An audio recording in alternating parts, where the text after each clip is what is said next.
भारत का सबसे बड़ा रेगिस्तान अपने 3,20,000 वर्ग किलोमीटर के दायरे में समेटे बैठा है सैकड़ों गांवों और कस्बों को। यहां खूबसूरती भी है और दिन रात की चुनौतियां भी। रोज नई समस्याओं से दो हाथ करते हैं यहां के लोग, पर हिम्मत के साथ और मुस्कुराकर। ये है थार रेगिस्तान।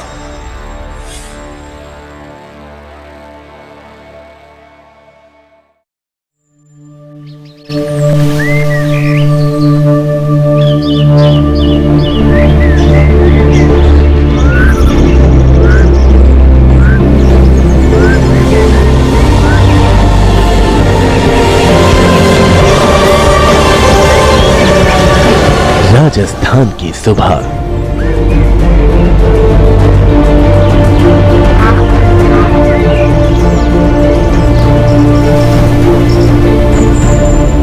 यहाँ एक तरफ है शांति और खूबसूरती,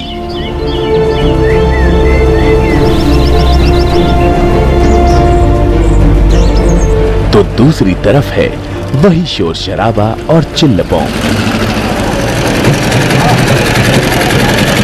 जो देश के हर शहर की पहचान बन चुके हैं। इन सब से राजस्थान भी अछूता नहीं है।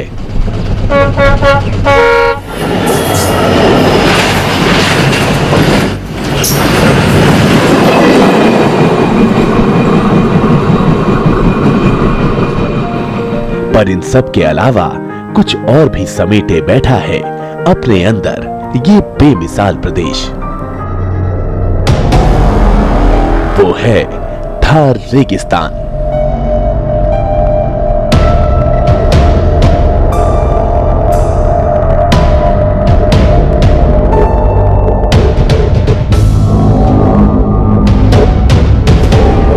भारत का सबसे बड़ा रेगिस्तान।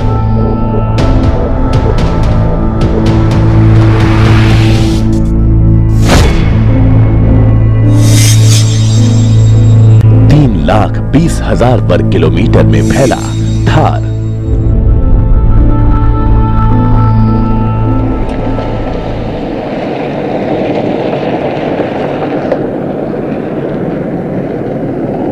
और इस थार में ही बसे हैं कितने ही छोटे बड़े शहर, कस्बे और गांव।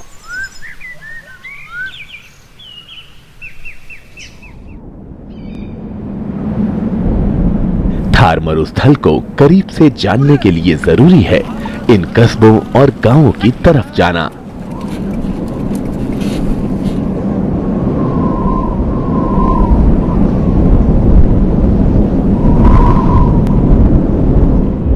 मीलों मीलों तक फैले रेत के टीलों के बीच जिंदगी कैसे गुजारी जाती है वो यहीं आकर पता चलता है।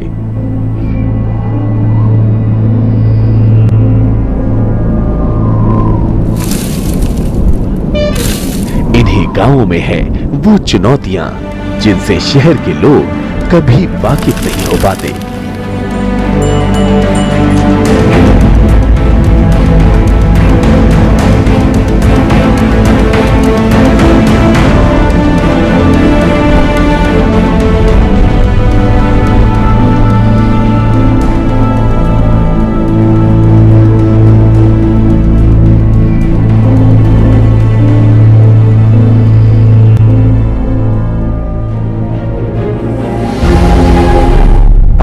से ज्यादा साल हो गए हैं बीकानेर को बसे हुए।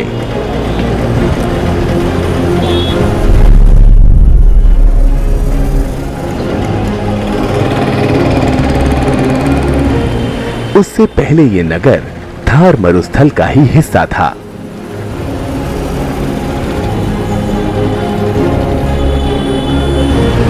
पहली नजर में बीकानेर किसी और शहर जैसा ही दिखेगा।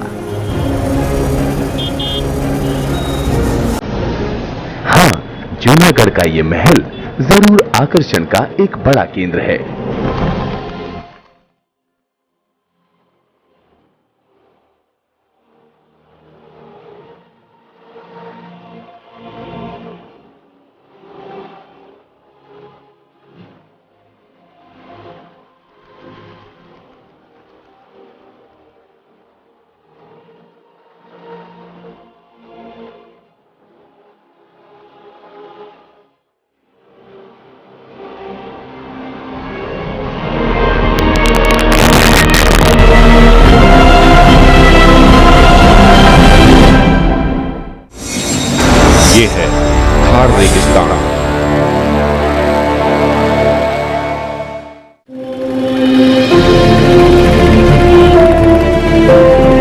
पर बीकानेर शहर की असली पहचान कहीं और छिपी है, इसके इन तंग गलियों में।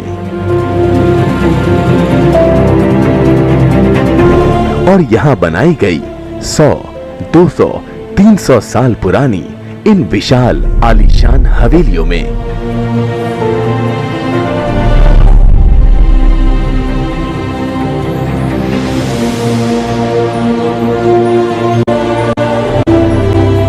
ऐसी 1000 से ज्यादा हवेलियां यहाँ मौजूद हैं और ज्यादातर वीरान पड़ी हैं। शायद थार रेगिस्तान की प्रचंडता को इनमें रहने वाले लोग झेल नहीं पाए और चले गए इन हवेलियों को छोड़कर बड़े शहरों की तरफ।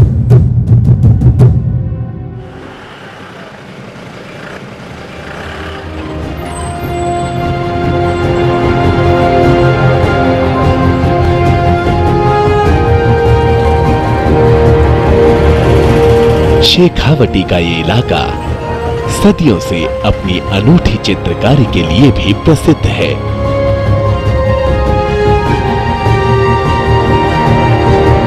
इन हवेलियों में आज भी जिंदा है न मालूम कितने गुमनाम चित्रकारों की ये कलाकृतियां। बेरंग रेत में रंगों की ये महफिल कुछ और ही दास्तां बयां करती है। कैसा रहा होगा बीकानेर 500 साल पहले, ये जानना मुश्किल नहीं है। इस शहर के 100 किलोमीटर के दायरे में ऐसे कितने ही गांव हैं जो थार रेगिस्तान के आगोश में जिंदा हैं।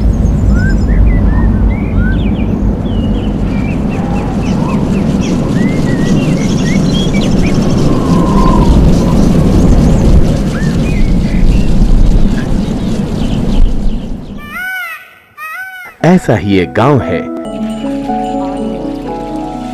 यहां आने पर ऐसा ही लगेगा मानो आप 500 साल पुराने राजस्थान में पहुंच गए हैं।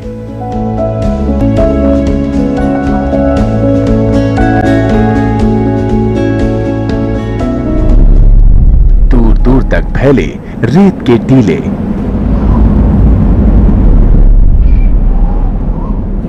और हर वक्त की चुनौतियों से दो दो हाथ करते यहाँ के लोग।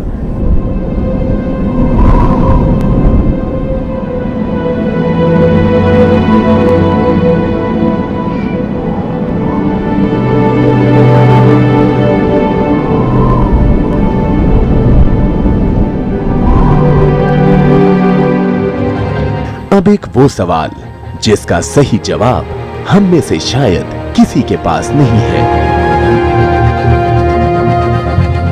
क्या थार रेगिस्तान फैल रहा है?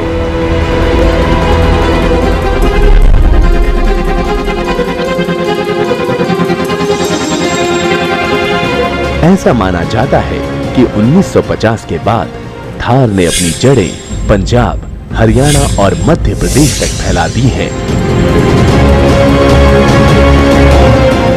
अगर ये सही है तो एक बात तो तय है, कभी ना कभी कई और बड़े शहरों को मरुस्थल की रेत अपने कब्जे में ले लेगी। इस प्रक्रिया में ग्लोबल वार्मिंग रेगिस्तान की सबसे बड़ी सहायक साबित होगी।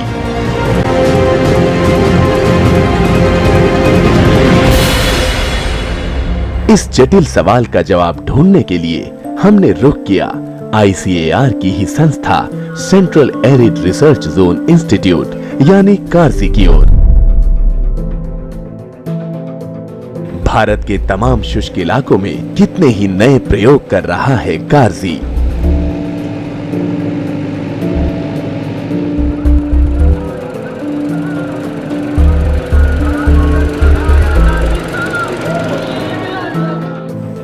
थार रेगिस्तान के बढ़ते कदमों को कैसे रोका जाए, इसके लिए कार्जी के वैज्ञानिकों ने बहुत काम किया है। मसलन इन रेत के टीलों के आसपास वनस्पति उगाना,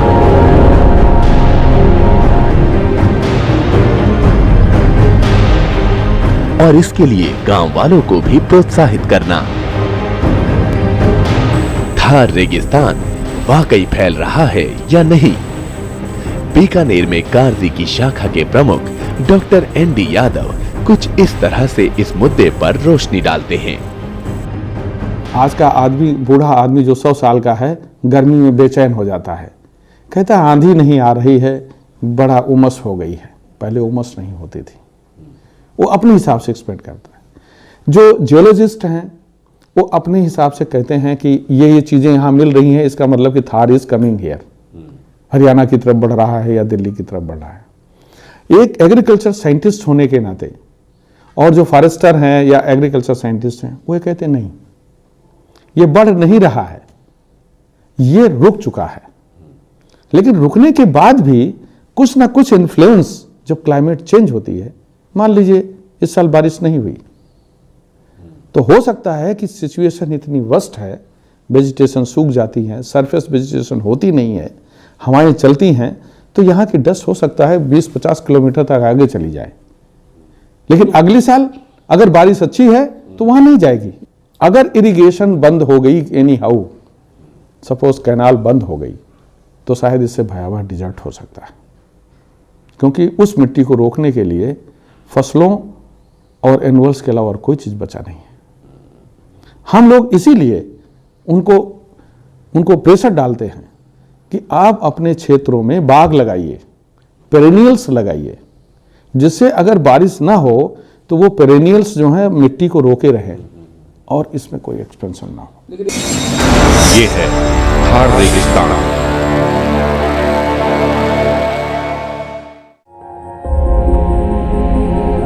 अगर ग्लोबल वार्मिंग का ये सिलसिला जारी रहा तो फिर एक दिन रेगिस्तान की रेत हर चीज को अपने आगोश में ले लेगी।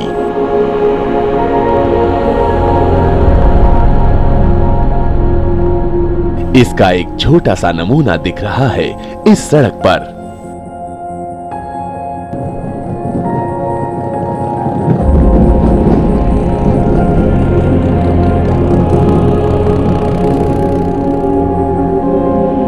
देखिए कैसे अपना अधिकार जमा रही है ये रेत।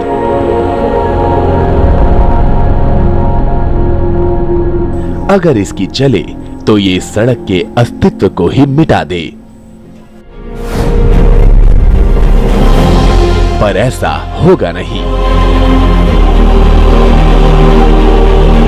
बढ़ते रेगिस्तान को रोकने के लिए थार इलाके के किसान सबसे अहम भूमिका निभा रहे हैं।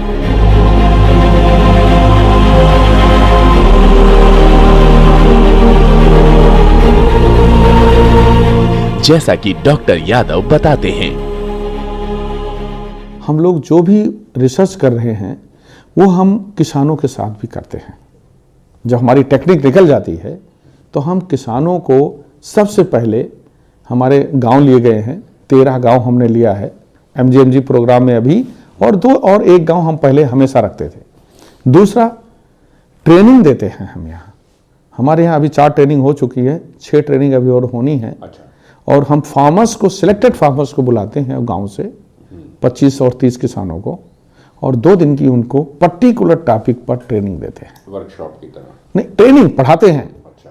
पूरा हमारे साइंटिस्ट आते हैं, यूनिवर्सिटी से साइंटिस्ट हम बुलाते हैं, और उन पर हर एक टॉपिक पर उनको 1 घंटे का लेक्चर दे के पढ़ाते हैं। अच्छा। और बाद में उनको इवेल्युएट करते हैं कि तुम्हें कुछ सीखा कि नहीं, और बाद में मॉनिटरिंग भी करते हैं कि उन्होंने अपने खेत में कैसे काम किया। और ये है सिक्के का दूसरा पहलू, वो तस्वीर जो बताती है कि इंसान अगर चाहे तो क्या कुछ नहीं हो सकता।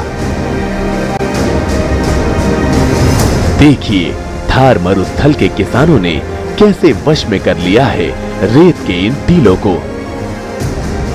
रोक दिया गया है यहाँ रेगिस्तान के बढ़ते कदमों को। ये लहलहाते खेत अपने पास की रेत को मानो ताना मार रहे हैं।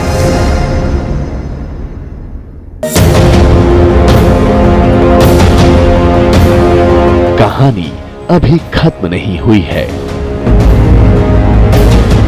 चुनौती की अगली कड़ी में आपको मिलवाएंगे उनसे जो आज भी थार मरुस्थल से दो दो हाथ कर रहे हैं।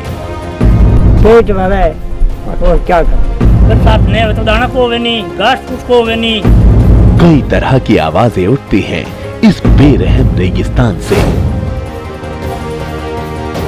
साथ ही बात करेंगे रेत के जहाज की। सदियों से ऊंट राजस्थान की शान रहा है, पर आज ये अपने वजूद की लड़ाई लड़ रहा है। इसको खतरा थार रेगिस्तान से नहीं, कहीं और से है। ये सब चुनौती के अगले अंक में।